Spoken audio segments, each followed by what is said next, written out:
From sunny Southern California, we bring you Meet Bridget. Bring it on, baby.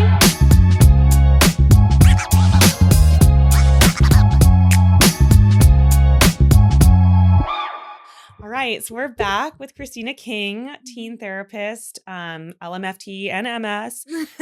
She is a wonderful resource, and you might have caught some of our other little mini episodes and her interview on the podcast. We wanted to give you a little extra bonus content. And in this conversation, we'd love to talk about teen anxiety, the performance trap. We're getting a lot of data about anxious teen girls and, at all different levels of performance, but particularly those girls that are really, focused on pressure to compete at an elite level in a sport or get into a college that's super competitive. Can you talk a little bit about those clients specifically, some of the scenarios and the risks that you're seeing? Oh my gosh, yeah. My high achieving Haleys, as I call them, right? And there are so many girls that are so driven, and I love that drive in them. And then it's like what we kind of see, I'll say, as like in the underbelly is like this overwhelming fear of failure, right? And it is like pushing themselves to a point of breaking, right? And there's like the idea of sustainability in this drive is like potential risk essentially, and it's viewed as like a very bad thing.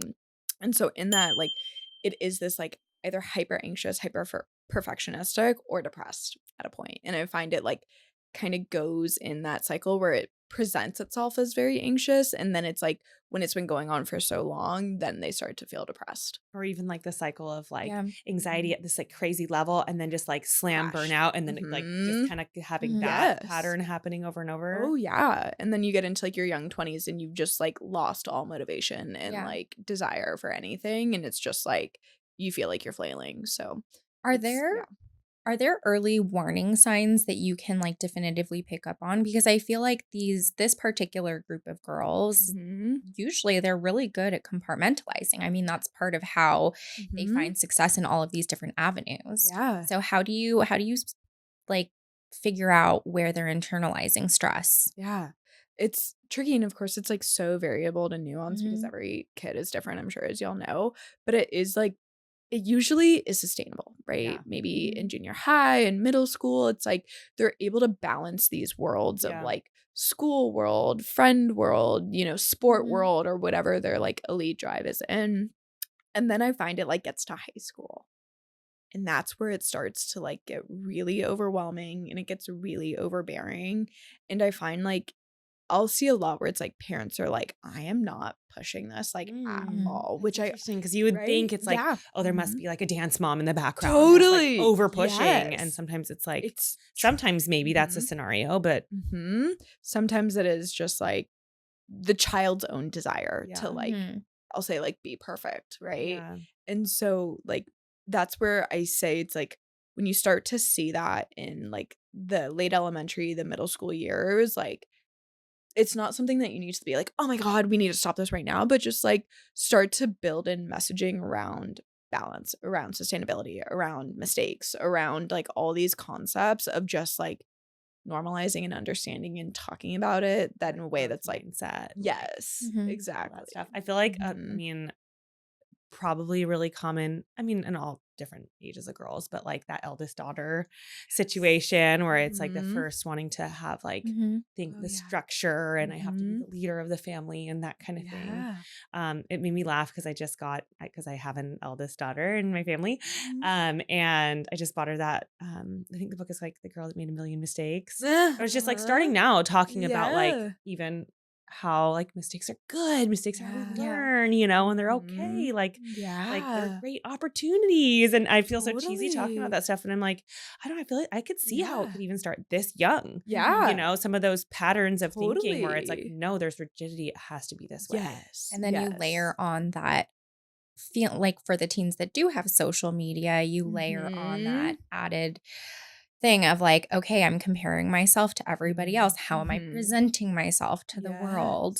And especially those like, Instagram, TikTok, it's like there's such heightened levels. Like we know this, research shows it, but especially with girls, because it is like the beauty standards, the success standards, like people are posting their wins, their successes, the cool things that are going on. Yeah. Like, and then you put editing on top of that. oh where it's like, yeah. oh, an AI, like you don't even know what's real and what's not, but that's Oh like, and you're yeah. consuming it at this like Rapid rate. It's like our brains can't handle that, that. and definitely not our Mhm. unformed, Yes, teen truly. brains. Yeah. And, to your point, it's like you said something about it, like, feels cheesy, right? And I'm like, Yeah. yeah, be cheesy, right? Because how many Yeah. times have, like, y'all grown up and then there's that, like, classic saying that you're like, shit, it's real, right? Like, Yeah. it's actually true. And so it's like, say the cheesy thing, talk about mistakes in a way that's like has more reverence. And this is where, like, when I was in a school and we were doing like educational stuff, there was this like awesome, I'll say, like, lesson in teaching strategy, and it was called My Favorite Mistake. Yeah. And it was like in math, and every kid, they would like,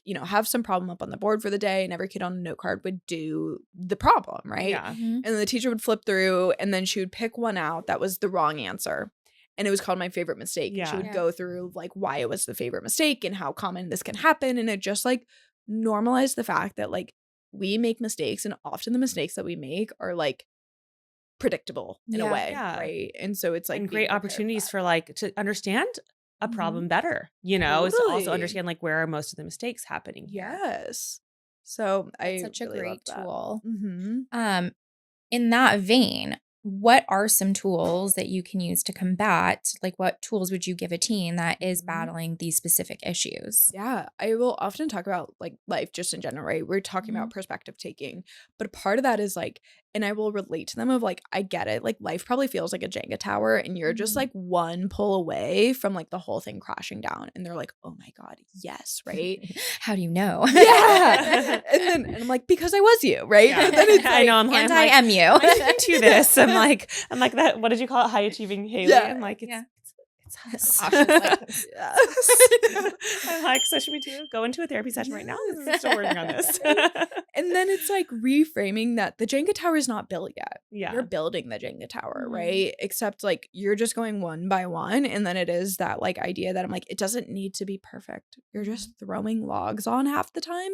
And sometimes, especially thinking about like a test, right? Like there might be that test in Spanish class, but you also have a math test. You also have an English test. Like you're like in one of those weeks, and that Spanish test might just be like, you just need to throw a log on.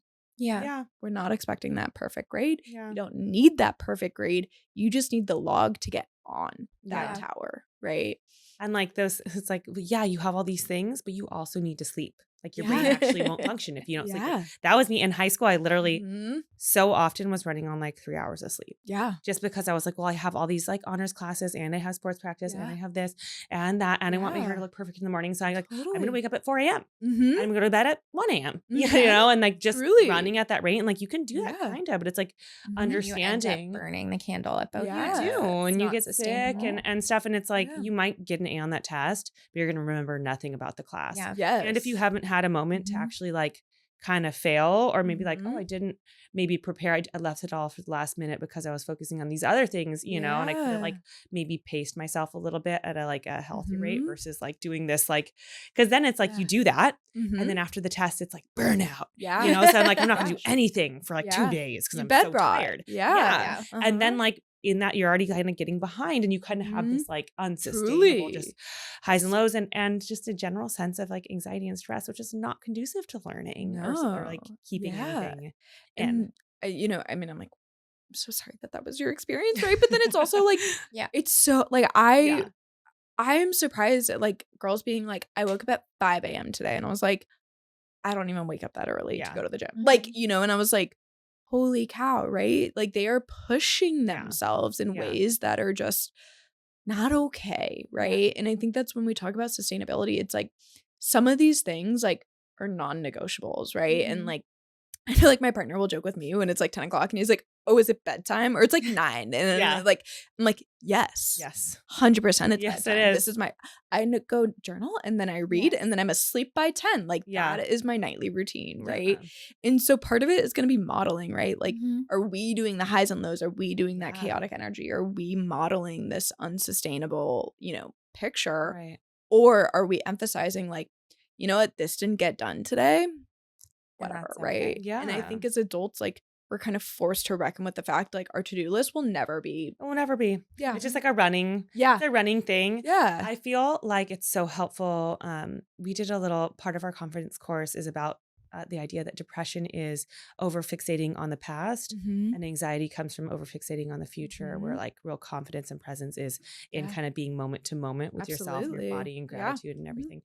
But that with that future fixation on anxiety, kind of breaking down, you know, because there will be things in our lives where it's like, no, you got to stay up and do that thing, or you got to put in those hours of practice or whatever if you want that goal, you know, because it is also okay for teenagers to want to do big things, you know, but looking at the longer term, it's like if you feel like everything's just too big, let's take a look at like the whys. Like, okay, like you feel like you have to get this club president role or something. It's like, do you really have to get that? Because you're also president of 2 other clubs. Yeah. Would you put that one aside? Like, yeah, maybe your physics test is pretty important if you want to be a rocket scientist. Yeah. And that's what you're building. Like, yeah, you should focus on that. But maybe there's some other things that you've piled onto this situation that maybe you think of in the future, but you haven't walked it back even more to be like, but what happens after I get that thing or meet that goal that I've thought is necessary, you know, to my success? And what does success even look like for me?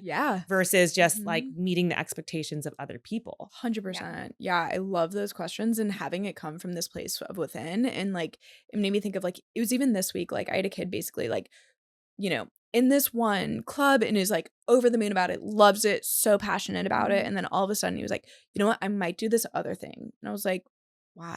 Right? And it was basically, it was like, well, it looks better on college and it's so this da-da-da-da-da. And I was like, what looks better to you? Yeah. And I was like, what do you enjoy more? What do you want to do when you grow up? Like, you know, and it almost was this like realigning with the thing that you are most passionate about, that like you are most excited about. And like this other thing, yes, looks amazing on colleges and gives you a lot of opportunities in a field that frankly you're not interested in. That you're not going to do anything. And maybe your friend Eric is doing this thing and like suddenly you're like, oh wait, they're doing that and I'm not doing that. You know, and it suddenly is like ignites that like lack energy where it's like, oh no, like you can also have difference from other people succeeding in different areas or going in different directions. And that's okay too. And it's hard, especially I think in high school and as teenagers, because it's like we really do uplift school.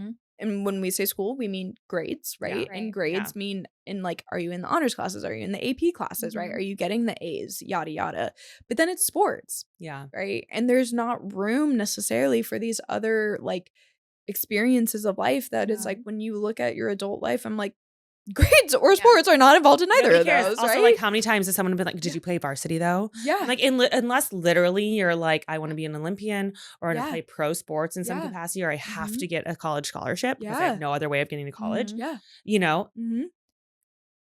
There's so much. You know, if you have an internal fire and you're loving that level of commitment, that's one thing. But it's like, if you're just kind of piling on some of these commitments to feel like, because I also feel there's a little bit more conversation about the like hustle culture that, you know, maybe is slightly in our rear view, but like that glorification of like, oh, I'm so hard and I'm like so stressed and like I have to work so hard and I have to like almost like putting the stress itself on a pedestal and tying your identity to being like perfect at everything and working so hard to maintain that perfection, where it's like questioning that in the first place. Like, what does that win you? You know, literally. Respect of others. How do you feel? You know, that's kind of where it is, tying it back into like, what do you feel? How do you want to feel? What is your goals? What is your passion? Right. And just like letting it come from within. And that's where I go back to then like the sustainability, like what are your values? How do you act within your values? And just like building up the courage to know that like things slip, things fall, that happens. That's life. It's okay. Well, and also like future employers, future colleges, future friends, you know, look at people that are able to create boundaries or say no to certain things that aren't aligned.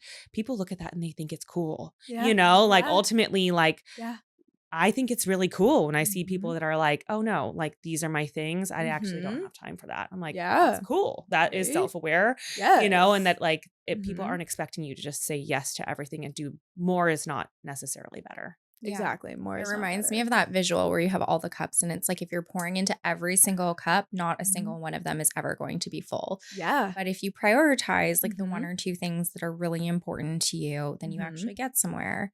Truly. I think this has been such a great little bonus episode on how to handle the pressures that are, coming from all of these different angles right now, whether it's social media, whether it's school, whether it's sports. If you want to learn more, Christina King is online on Instagram. We're going to link some resources in our show notes, and you can catch her mini episodes on the podcast. Thank you, Christina. Thank you both. Yeah. And that's our show. If you liked what you heard today, please like, subscribe to, follow, and share Meet Bridget with your circle. The best way to help our work here is to rate and review our podcast. We're listening and constantly working to build something helpful for you. Catch you next time. Bring it on, baby.